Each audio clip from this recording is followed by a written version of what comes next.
समय गया फिरता नहीं, झट ही करो निज काम। जो बीता सो बीतिया, अब ही गहो गुरु नाम।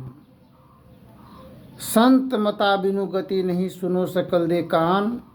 जो चाहो उद्धार को, बनो संत संतान। कल सुने थे कालिदास और तुलसीदास के संबंध में सुने थे। ठीक इसी प्रकार हम लोगों का समय जो चला गया वो फिर वापस नहीं आएगा। करो निज काम। वह निज काम है क्या? किसी को जलील करना, किसी को मोहताज करना, किसी को बेबस करना, ये निज काम नहीं है। निज काम ईश्वर परमात्मा का वह वरदान के समान है। निज काम श्रद्धा, सहानुभूति, प्रेम, आदर, मान सम्मान, दया, क्षमा, सत्यशील स्वभाव, ईश्वर की वरदान के समान कार्य करते हैं, जिसको इंसान की जन्म जन्मांतर सफल हो जाता है। हर उलझन, हर परेशानी, तबाहियों से उनका जीवन का समाधान और निवारण होता है। तो कहने की तात्पर्य यह है कि दो पक्षों के बीच में भौतिक ज्ञान और अध्यात्म ज्ञान। अध्यात्म ज्ञान संत महापुरुष का, भौतिक ज्ञान शिक्षक पंडितों का, ब्राह्मणों का। भौतिक ज्ञान जिसके द्वारा हम लोग उलझन में पड़े हुए हैं, और उलझन छूटेगा कहाँ? अध्यात्म ज्ञान में, संत महापुरुषों के ज्ञान में। इससे भी ऊपर विज्ञान जगत है। ज्ञान के ऊपर है विज्ञान, जो ज्ञान को निचोड़ सार शब्द को निकाल देते हैं। तो पर स्त्री गमन पाप, यहीं पर आकर के हम लोग उलझ गए हैं। अध्यात्म का कहना यही है, भौतिक का भी कहना यही है, किंतु विज्ञान का कहना यह नहीं है। विज्ञान का मानना यही है कि विकास कैसे होगा। हम लोग जहाँ का तहीं पड़े हुए हैं, और इससे ऊपर उठने के लिए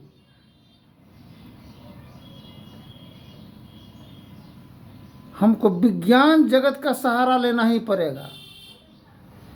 आज विज्ञान जगत के सहारे के अनुसार आज मोबाइल देखिए, कितने कितने कारखाना हैं। उस समय में कितने हाहाकारी और दरिद्रता के कगार पर जीवन पड़ा हुआ था। खाने के बिना, पैसा के बिना, जब बीमार पड़ जाता है था तो मर जाता था, पैसा नहीं होता था इलाज कराने के लिए। किंतु विज्ञान जगत में सुलभ हुआ है। घर घर औपचारिक व्यवस्थाएं उपलब्ध हैं। ठीक इसी प्रकार स्त्री किसे कहते हैं? स्त्री का रूप क्या है, उसका स्वरूप क्या है। जिस प्रकार तकिया में रंग बिरंग का खोल देते हैं, किंतु रुई होता है एक ही। और उसी प्रकार ये शरीर का गति श्वास पर निर्भर है। श्वास श्वास के ही गति के द्वारा जीवन का संचालन होता है। पूरे गुरु के संग हो अनंग क्या करे। अनंग किसे कहते हैं? कामदेव को। कामदेव का कोई रूप स्त्री पुरुष का नहीं हो, केवल एक ही रूप है उसका, कामेच्छा को उत्पन्न करना। जिस प्रकार सूर्य की रोशनी का प्रभाव है प्रकाश देने का, रात्रि कालीन को अंधकार को काम है अंधकार प्रदान करने का। ठीक इसी प्रकार यह जीवन में आधा अंग तो स्त्री का है और आधा अंग पुरुष का है, दोनों पक्षों को। स्त्रियों में भी वही बात है और पुरुषों में भी वही बात है। आधा अंग उसमें भी पुरुष का है और आधा अंग स्त्री का है। सार शब्द परखो यही भेद ही, भव बंधन जर जाई गुरु हो, श्रुत अधर ठहराई। आज नीचे 9 द्वार है, ऊपर 10म द्वार है।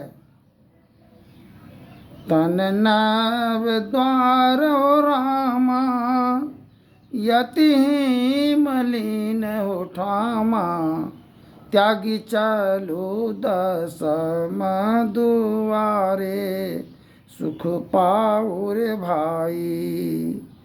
गुरु बिनु ज्ञानो नाही, गुरु बिनु ध्यानो नाही, बिन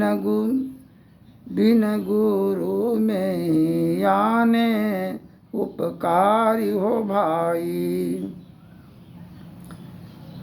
तो उपकार करने वाले जगत में, संसार में गुरु ही एकमात्र सहारा है संसार का, जीवों का उद्धार के लिए। वह 9 द्वार से 10म द्वार में परम धाम में का मार्ग राह बताते हैं। और 9 द्वार की झंझट में आवागमन के चक्रव्यूह को मिटा करके परमात्मा का आत्म साक्षात्कार होता है। वहाँ संशय विषय रोग शोक संताप पाप अभिशाप सभी पतझड़ के समान झर करके गिर जाता है। इसलिए गोस्वामी तुलसीदास जी के संबंध में कल भी सुने थे कि नारी पुरुष जब एक मति होई, जुग जुग राज करे जग सोई, बिनु सतसंग विवेक न गुहोई, राम कृपा बिनु सुलभ न सोई, जाको रही भावना जैसी, प्रभु मूर्ति देखे तिन तैसी। भावना पाप होता है मन से, वचन से, कर्म से, मनसा वाचा कर्मणा। मन से हम सोचते हैं 9 द्वार में मन है, हम उसको बर्बाद कर देंगे, तबाह कर देंगे, मार देंगे, काट देंगे, जीवन को तहस नहस कर देंगे। मन के द्वारा होता है, 9 द्वार के अंदर में है मन। दिल भी है 9 द्वार के अंदर में, और आत्मा राम भगवान भी 9वें द्वार के अंदर में फंसे हुए हैं। जो 3 महारथी हैं, तीनों 9 द्वार नरक खानी में पड़ा हुआ है। इसलिए संत महापुरुष 10म द्वार में प्रवेश करने की काज करते हैं।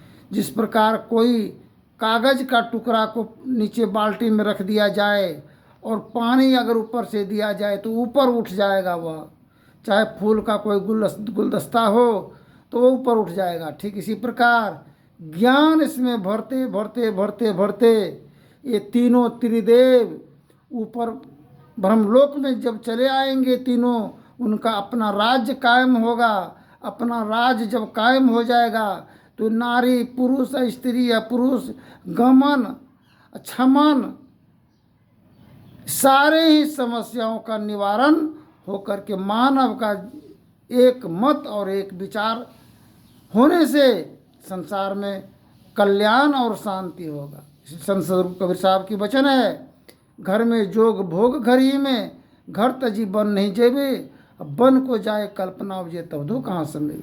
धन्यवाद। जय हिंद जय भारत। आगे के प्रसंग में बोलेंगे।